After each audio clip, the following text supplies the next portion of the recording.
Assalamualaikum warahmatullahi wabarakatuh. Perkenalkan, nama saya Rehan Akbar Ramadan, NPM A1H 025028, kelas 2A.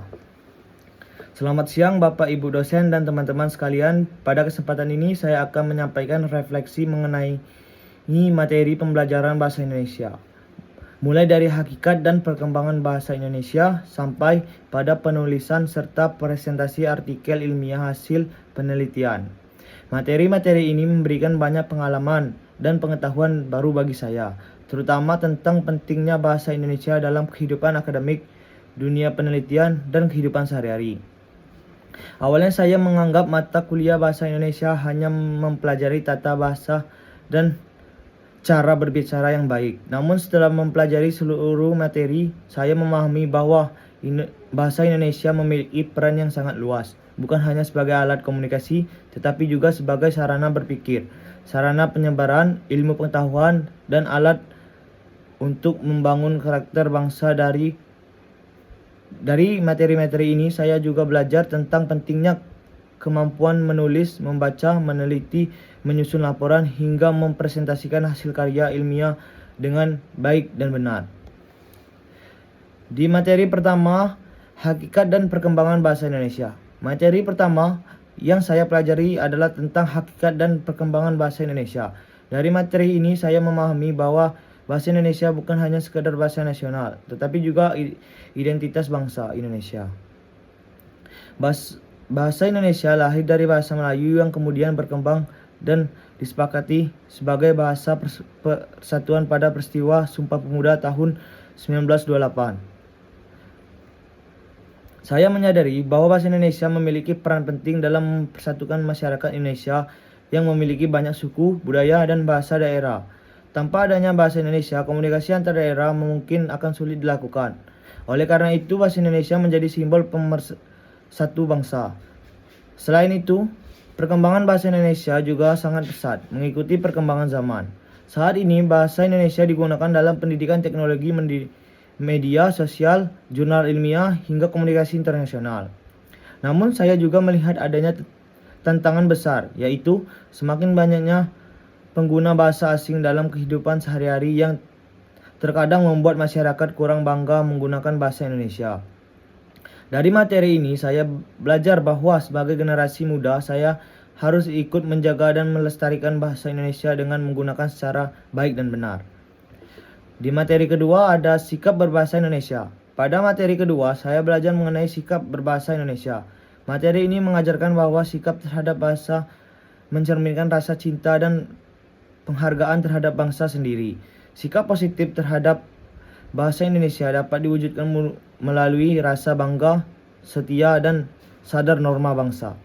Saya menyadari bahwa dalam kehidupan sehari-hari, seringkali masyarakat lebih memilih menggunakan istilah asing agar terlihat modern. Padahal pengguna bahasa Indonesia yang baik justru menunjukkan identitas dan kecintaan terhadap bangsa sendiri. Materi ini membuat saya lebih sadar untuk membiasakan menggunakan bahasa Indonesia yang sopan, jelas, dan sesuai aturan, terutama dalam lingkungan akademik. Selain itu, saya juga memahami bahwa penggunaan bahasa Indonesia yang baik dan mencerminkan kepribadian seseorang. Orang yang mampu berbicara dengan satuan dan teratur biasanya lebih mudah dipahami dan dihargai oleh orang lain. Di materi ketiga adalah tata kehidupan akademik dan bahasa Indonesia sebagai penghala ilmu pengetahuan. Materi ketiga memberikan pemahaman kepada saya bahwa bahasa Indonesia memiliki peran penting dalam dunia akademik dan pengembangan ilmu pengetahuan. Bahasa Indonesia digunakan sebagai bahasa pengantar dalam pendidikan, penelitian, diskusi, penulis karya ilmiah, dan berbagai kegiatan akademik lainnya.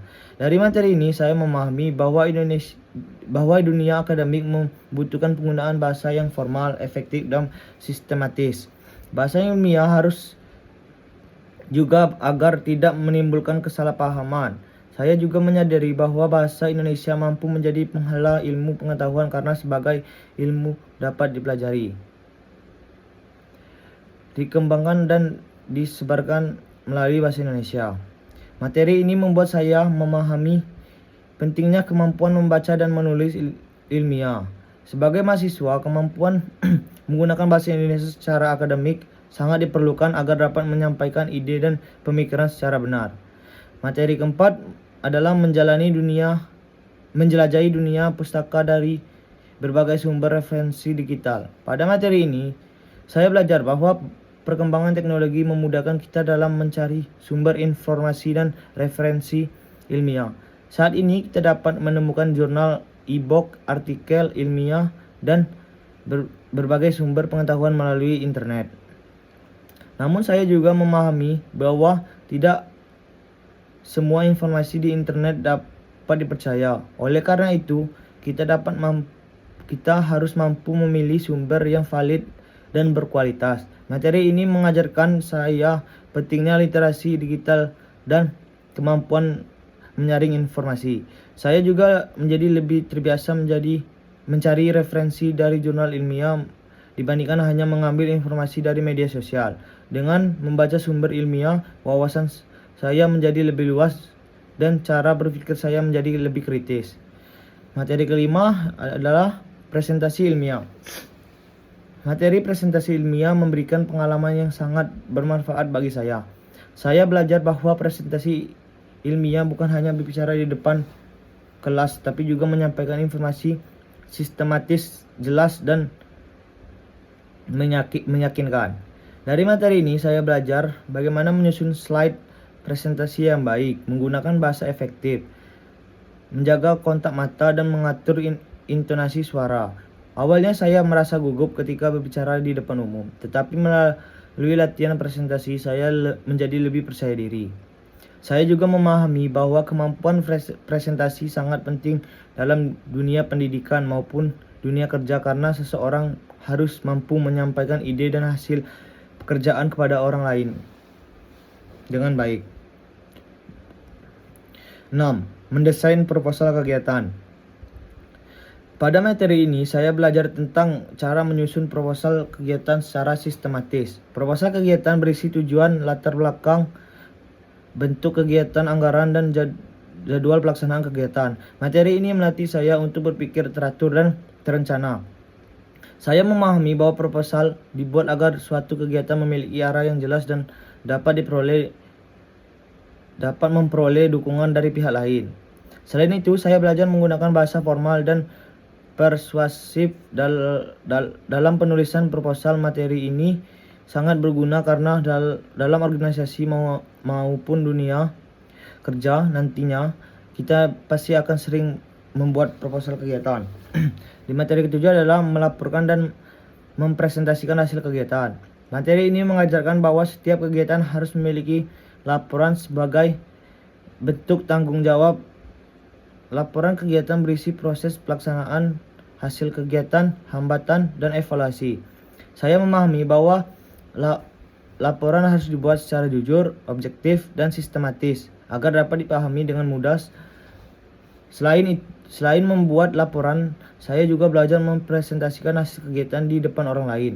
Dari materi ini, saya belajar pentingnya tanggung jawab dan kemampuan komunikasi. Sebuah kegiatan itu hanya dinilai dari pelaksanaan saja, tetapi juga dari bagaimana hasil kegiatan tersebut dilaporkan dan dipertanggungjawabkan. Materi ke-8 adalah mendesain proposal penelitian. Materi tentang proposal penelitian membuat saya memahami dasar-dasar penelitian ilmiah. Proposal penelitian berisi latar belakang masalah, rumusan masalah, tujuan penelitian, manfaat penelitian, dan metode penelitian. Melalui materi ini, saya belajar berpikir kritis dalam menemukan masalah yang layak diteliti. Saya juga belajar bahwa penelitian harus dilakukan secara sistematis dan berdasarkan data yang valid. Materi ini cukup menantang karena membutuhkan ketelitian dan kemampuan berpikir ilmiah. Namun saya merasa materi ini sangat penting karena penelitian merupakan bagian utama dalam dunia akademik. Materi ke-9 melaporkan dan mempresentasikan hasil penelitian. Pada materi ini saya belajar bahwa penelitian tidak berhenti setelah data diperoleh. Hasil penelitian harus diolah, dianalisis, kemudian dilaporkan secara ilmiah. Saya memahami bahwa laporan penelitian harus disusun secara sistematis mulai dari pendahuluan, pembahasan, hingga kesimpulan. Selain itu, hasil penelitian juga perlu dipresentasikan agar dapat dipahami dan dimanfaatkan oleh orang lain. Materi ini melatih kemampuan saya dalam berpikir logis, mengolah data, serta menyampaikan hasil penelitian secara jelas dan ilmiah. Di materi terakhir ada menulis dan mempresentasikan artikel ilmiah dari hasil penelitian. Materi terakhir mengajarkan saya tentang penulisan artikel ilmiah. Artikel ilmiah merupakan bentuk publikasi hasil penelitian agar dapat dibaca dan digunakan oleh masyarakat luas. Saya belajar bahwa artikel ilmiah harus digunakan bahasa baku, data yang valid, dan struktur penulisan yang jelas. Menulis artikel ilmiah membutuhkan ketelitian dan kesabaran dan kemampuan berpikir kritis. Selain menulis artikel, saya juga belajar mempresentasikan isi artikel secara singkat namun tetap jelas dan menarik. Materi ini membuat saya sadar bahwa mahasiswa tidak hanya dituntut memahami teori, tapi juga mampu menghasilkan karya ilmiah yang manfaat. Dari seluruh materi yang telah dipelajari, saya memperoleh banyak pengalaman dan pengetahuan baru mengenai pentingnya bahasa Indonesia dalam kehidupan akademik dan kehidupan sehari-hari. Saya memahami bahwa bahasa Indonesia bukan hanya alat komunikasi, tetapi juga alat untuk menyampaikan ilmu pengetahuan, membangun pola pikir ilmiah, dan membentuk karakter bangsa.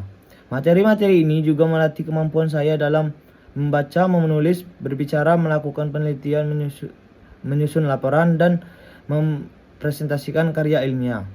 Semua kemampuan tersebut sangat penting bagi mahasiswa, baik dalam dunia pendidikan maupun dunia kerja nantinya. Melalui pembelajaran ini, saya menjadi lebih sadar untuk menggunakan bahasa Indonesia dengan baik dan benar, menghargai bahasa nasional, serta terus meningkatkan kemampuan akademik saya. Saya berharap ilmu yang telah dipelajari dapat bermanfaat bagi diri saya maupun orang lain di masa depan. Sekian refleksi yang dapat saya sampaikan. Mohon maaf apabila terdapat kekurangan dalam penyampaian saya. Terima kasih atas perhatiannya. Wassalamualaikum warahmatullahi wabarakatuh.